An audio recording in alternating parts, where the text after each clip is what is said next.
Don in London. Hello, it's the 23rd of July 2009, just after 8 in the morning. My video is all about recovery from either addiction to substance or behaviour, and it's been some while into the programme of recovery for me. My behaviour, trying to be perfect, never so. And why perfect? I guess because then I would be left alone to my own devices, or to be in a relationship which was right and proper for me to be in. So, where am I now? Well, sort of singular at the moment, that's okay. And I'm just learning much more about how to live my life, one day at a time. So there is a gift in all of this. If we're sober, we keep on recovering, one day at a time. And this 24-hour programme of fellowship, for me, works. And that's the fellowship of AA, Alcoholics Anonymous. I can't speak for AA, never would, never want to, but I can share how it helps me make my day work, with a bit of experience, strength and hope from other people. And that's part of the gift, really, to be in a place where we're included rather than excluded, that we can find our truth on a daily basis, or at least aim for it. And sometimes we evade truth simply because we fear what people might think of us. And part of me doing these videos is to say, you can either like me for who I am, or you can ignore me for what I am. I guess it's a bit like that, really, that I'm just speaking the truth of what recovery is for me. And fellowship for me is full of unique, authentic people with a voice of their own, and they share it as they will.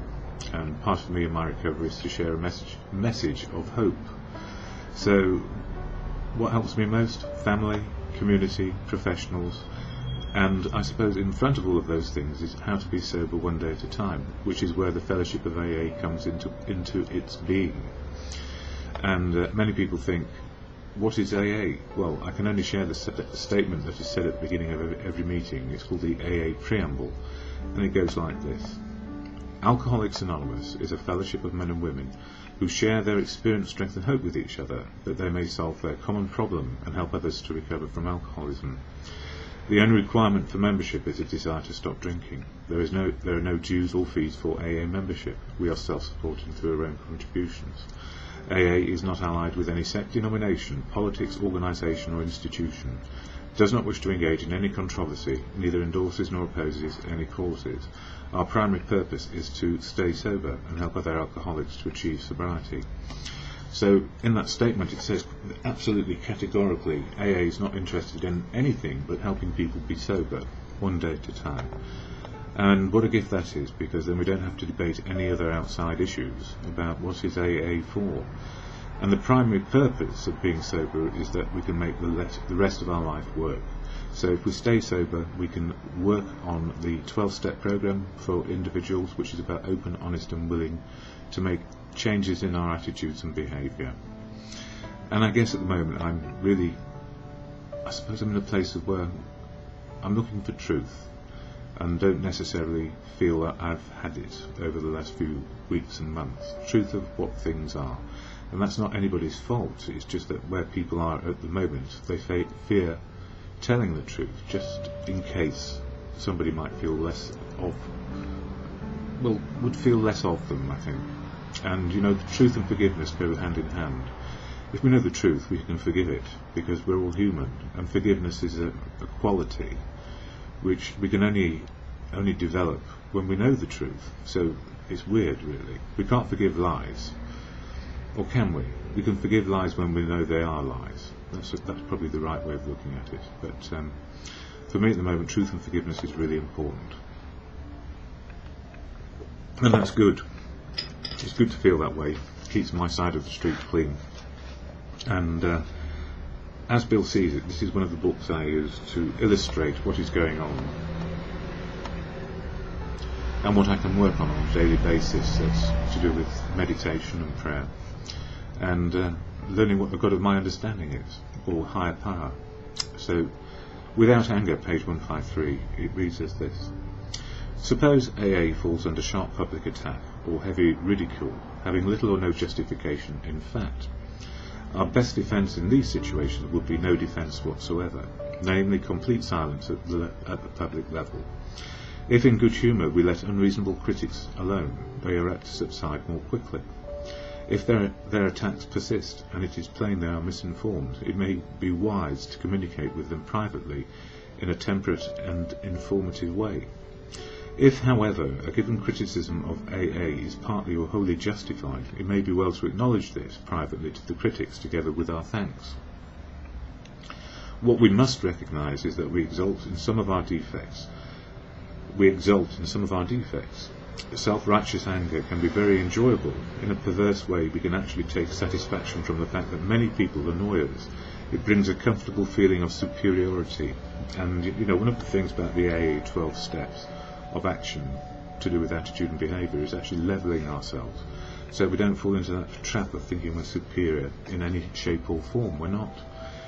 We can all tell little white lies all day long, and suddenly they become a great big bundle of stuff. We don't know where we are and who we are.